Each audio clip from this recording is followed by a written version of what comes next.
सवाल है। इस वक्त पाकिस्तान में गरीब के बच्चे का गला दबाने की कोशिश की जा रही है। सरकारी स्कूलों को प्राइवेट करके वहाँ पर फीसों को बढ़ाया जा रहा है और कितने ही उस्ताद उनको प्राइवेट यानी कि उनकी पेंशन ख़त्म हो जाएगी, उनको नौकरियों से फारिग कर दिया जाएगा। उनके लिए क्या कहेंगे? अगर तरीके लब्बैक पाकिस्तान की गवर्नमेंट आती है तो क्या इक़दाम करेगी, और अभी आप क्या कहेंगे? देखें, असातिज़ा तो कौम का असासा होते हैं और कौम के मेमार होते हैं। कल जिस तरह कौम के मेमारों के ऊपर और कौम के रहनुमाओं के ऊपर और कौम के असातिज़ा के ऊपर लाठियाँ बरसाई गई हैं, इससे तो ये मालूम होता है कि इन्हें किसी की परवाह नहीं, सिर्फ अपने तख्त और ताज प्यारे।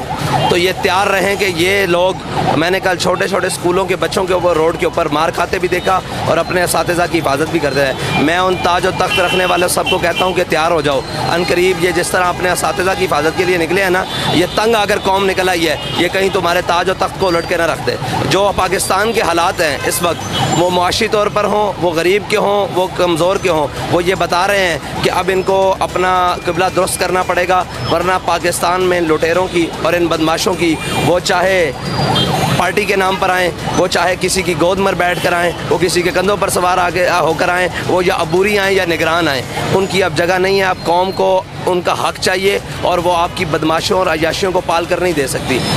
साहब भाई, अगर उस्तादा और ये तालिब इल्म तहरीक लब्बैक पाकिस्तान से मदद मांगती है तो क्या आप मदद के लिए बाहर सड़कों पे इनके साथ खड़े होंगे?